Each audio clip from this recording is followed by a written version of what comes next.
Kamal Hebbo arda isin baatanii wareegamuu isa afaan kiyyaa miidiyaa irratti haasofsiistan kana gaafa sana wareegama isaa dhoksu diinni wareegama isaa argee nutti gammadin jechuuf jaallan guyyaa guutuu lolarra oolte sa'aatii 9 haga sa'aatii 1 lolarra turanii isa awwaalu baasanii awwaala sana midhaasanii akka diinni hin argine godhuuf yoo xiqqaate haga halkan keessa sa'aatii 7 olii waraanni kun ifaa geerra ture jechuudha. Rabbiin maal isiniin jedha ummata kana? Maal isiniin jedha rabbi jala deemtanii rabbi jala teessanii waan hubatamuu qabu maanan gaafanne maanatti nan bilbil miidiyaan rabbaate maayyi miidiyaan rabbaate maa diina faana sirbi hoogganni naannoo sanii bilbila isaa nuu kennaa waan akkasiitu dubbatamaa jira adda baafanne maaf hin jennu waan nama ajaa'ibu waan nama dhibu har'a yoo viidiyoo suuraa poolisoota gaafa sana boojinee maxxansine bifa fuula isaanii kalarii jijjiirtanii inni isa kana jettanii dubbattan ceerri haga kana caaleen jiru jechuudha. Nu ceersitanii jechuudha. Dhugaa isinitti himaan ceera guddaadha jechuudha.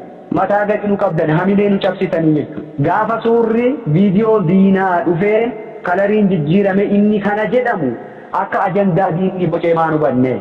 Haqa ammaa sa'aatii kanaatti namni nu hubanne jira. Namni mee addanuu haa baasuu isa nuu dubbisaa jedhu jira jechuudha. Maal waan ta'u jirurraa addan baafattu ati ilaalte mul'ataa jira bar. Viidiyoo diinaa barbaasanii isa jechuu jiranii bar.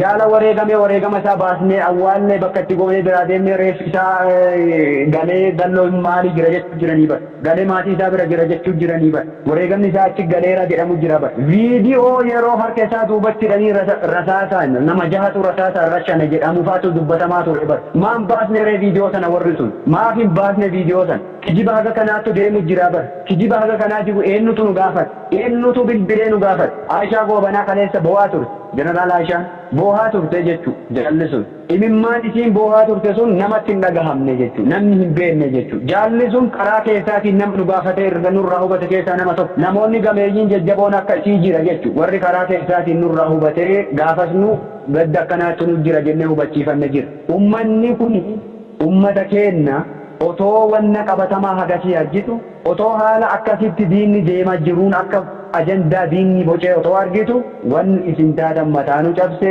rabbii jala deemtanii wareegama Kamaal Hebboo xureessitan. Lammaffaa Kamaal Hebboo waan amantaa musliima ta'eef ajjeesanii jettan waan arsii ta'eef du'ee jettan ana amantaa kiyyan beeka eenyuyyuu fakkeessaa fi miti bar waggaa waggaatti gaafa iida kabajinu suurri kiyya akka sooshaal miidiyaa irra hin jirre hin jiru fakkeessaa maxxansaan turre bar gaafa kiyyuu akka diinni uummata kana karaa amantaatiin dhaaba kana jibbisiisuuf yaalii cimaatti godhaa ture beenna beektaanu. Addi bilisummaa Oromoo amantaa kamuu maxxanfatu kamiyyuu ammoo hin jibbu kabajaan amantaa kamiifuu godhama dhaaba keessatti namni kamuu amantaa isa kaleessa mana isaatti qabu as keessatti hin qaba hin geggeeffata namni isa dhoobu hin jiru. Fakkeessiif nu argaa fi miti kamaxxansaa turre suura sana beektan argaa turtan ture suurri miidiyaa kana guutuurra jira suura miidiyaa irra jiru kiyya otoo hin taane waraanni bilisummaa Oromoo yeroo hunda yoo inni hiriiree saffaa guutee salaatu argaa turtan jedhan maaliif kun ajandaa diinni boceen sirbuun ajandaa diinni boce faana deemuun kun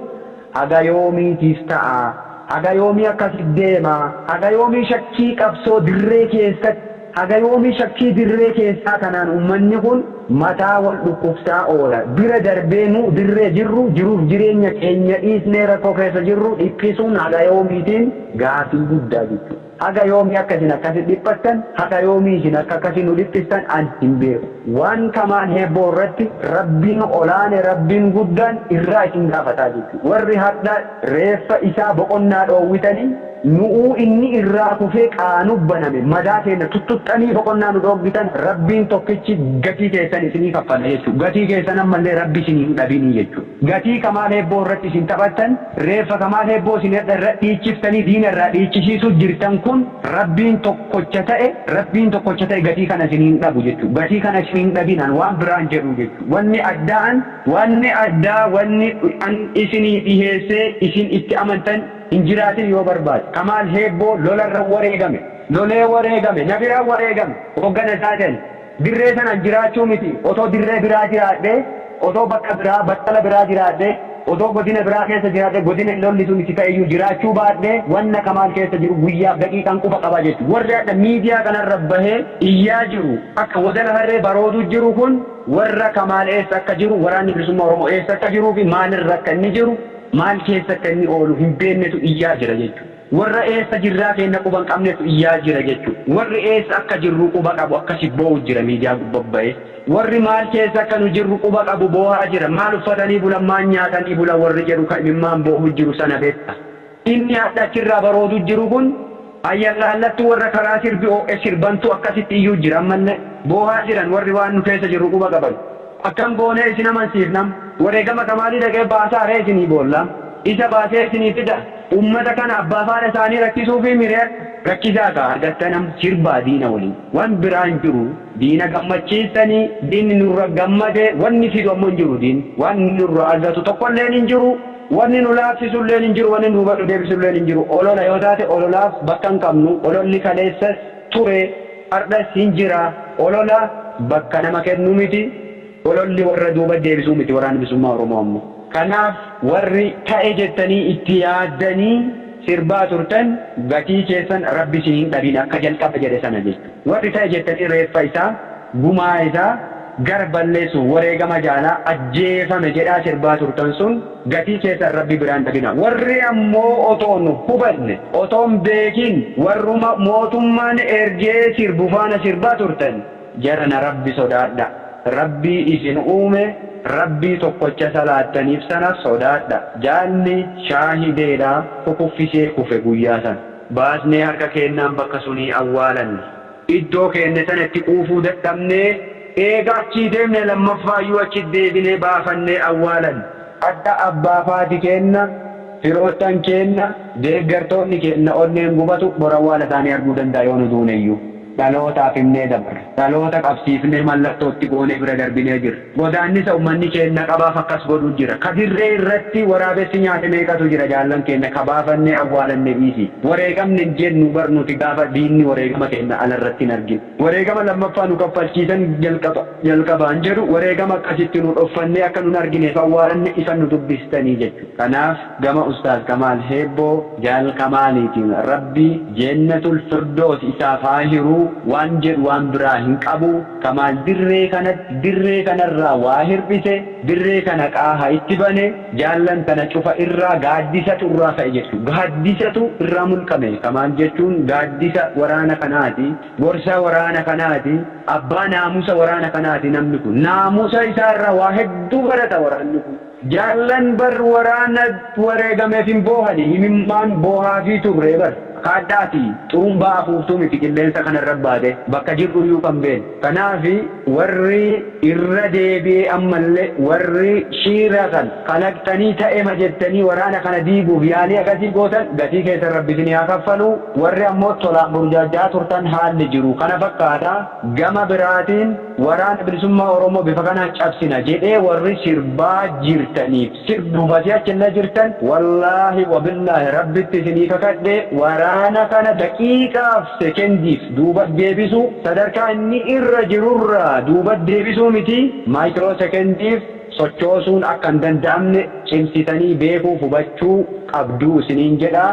Waraanni kun xiiqeffatee jabaatee bakka inni itti wareegame maaliif akka inni wareegame yoo xiqqaate bar ergasii lola lama jajjabaa lole achirra waraanni kun lola ciccimaa lama lole lola guyyaa 12 fi lola guyyaa 18 lola ciccimaa lola jajjaba wareegama nama kaffalchiisuu lole dachaan baasaa ture gumaasa dachaan baasuu jira ardhanne dachaan baasuu jira jechuudha. Ammas borulle yoo ta'e bakka inni itti wareegame isa qofa miti jaallan nurraa kufan imaanaa isaan nurra gatanii deeman ba'aa isaan nurra dhiisanii deemaniif ololli nun laaffisu.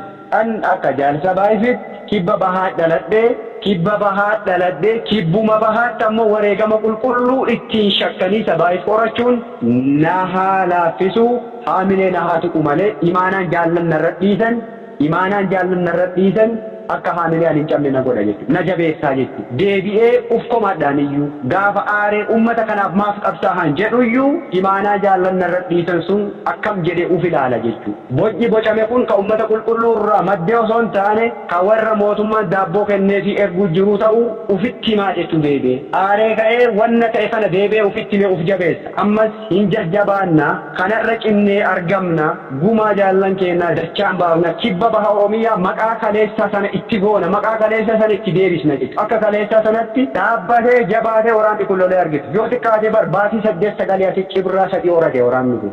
Waan akka dibbeedhaan tuuddi wanni qilleensa irra baatee kijibdu kanaa miti beektaa. Dheebotanii beelahanii daa'ima isaa afaan qabanii daa'imman isaa afaan qabanii warri miidiyaa kanarra gangalatanii boohu jiran akkasii nu dhabsuuf yaaluu jirtan kana hubatanii boohaa jiran kun beelahanii dheebotanii waraana kana hidhachiisanii jabeessanii bar sadarkaa kana biraan gahanii sadarkaa kana caalaa immoo jabeessuuf xiiqeffatanii hojjetaa jiran biyya keessaa falaan irratti hojjechuu jiranii jechuudha. Jabeessaa jiran jabaataa jira waraanni. Ayyee gaaffii keenya gara goolabaatti geessineerra mee gama tokkummaa uummata Oromoo akkasumas tokkummaa qabsoo Oromootti wal qabsiistanii uummanni Oromoo haala hundumaa diddaa qabsoo keessatti geggeessaa jiru hidhannoo tumsuu wal qabatee haalota tokko tokko irratti waan gabaabaa nuu jedhaati. Ayyee gaaffii keenya goolabna. Gama tokkummaa uummata Oromootiin inuyyuu yoo duubanna deebisuu baate dhimma wareegama Ustaaz Kamaal Heebboo biratti waan tokkummaa uummata Oromoo sharafu hedduutu ka'aa ture jechuudha. Wallaggatti ajjeese, Ebalutu ajjeese, Harargeetti achi keessa ture, Arsiitu maalii ta'e, Jinnitu akkana ta'e, Rabbi sodaadhaa dhiiroo. Nuti kabaaneef uummata Oromootiif Oromiyaaf qabsaa'u jirra. Biyya waraba taate Oromiyaa tarree addunyaa dhaabuuf qabsoo godhu jirra. Uummata Oromoo bal'aaf lolaa jirra. Oromoo keessaa dhalanne, gandaaf hin dhalanne, ollaaf hin dhalanne, ollaan beeknu, gandan beeknu, nuka beeknu Oromiyaati. Otoo gandaaf lolla ta'e, otoo kutaaf lolla taate, maal gooti ijoolleen Arsii iddoo biraati?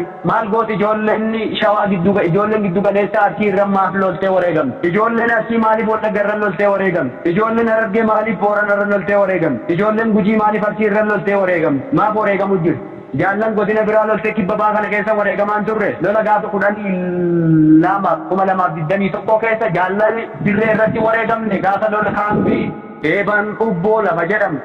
Kagaafa kibba bahaa dhufee yoo baay'ate torbee tokko anin turii lola nurratti irratti jaallan hin wareegamne dirree irratti uummanni kaaseen awwaalle ijoollesan jaallan sun jaalli takka shagara Wallaggaati Arsiitti ajjeese maan jedhin Wallagga gaafate jaalli tokko Harargeen maatiin ajjeese nuun hin jedhin dirree gubbaa wareegamanii bar wareegama sana baafachuu dadhabnee gangalannee baanee bar iddoo sanarra deemnee galle bosonatti. Maal irra cabsannee biraa deemu achii baasee uummata Oromoo awwaale beekta maanuun gaafatin gaafat sammuu keessa iddoonni jiru laala bakka jirru argitanii maafin gaafatin gaafatan rabbi sodaadha shakkiin kaleessa yoo jiraate jira shakkii kaleessa sana adda gaffiddanii nuun hin jeeqina shakkii kaleessaaf dhiisi nama kaleessa yakka sana hojjete gaafadhu bakka barbaadde nun jeeqin har'a immoo gadi dhufte asi shakkiin kaleessa isin achi waliin bukeessan achi waliin jeeqansu ka diinni ajendaa godhee uummata kana gargar dhiibusu kaleessa jechuudha. Inni harda qabsoo qulqulluu godhu jirra. Waan kaleessa warri qabsoo gane dalageef har'a immoo as keessa shakkii uumanii qabsaa'ota xureessuun ta'uun qabu beekuu qabdani kana hubachuun barbaachisaadha jechuudha. Kana hubachuun hamballee nurraa eegama jechuudha. Tokkummaan uummata Oromoof tokkummaan jaallan kana akka hin sharafamne dura dhaabbannee laphee keenya kenninaaf jechuudha. Adda keenya kenninaaf jechuudha tokkummaa uummata Oromoo kan sharafamu. Tokkummaa jaallan keenya kan sharafamuuf adda keenya kenninee fi itti wareegamnee dabarraa jechuudha. Tokkummaan jaallan kanaan hin sharafamu, tokkummaan qabsaa'otaan sharafamu, tokkummaan uummata bal'aan sharafamu jennee adda keenya kennuuf jira.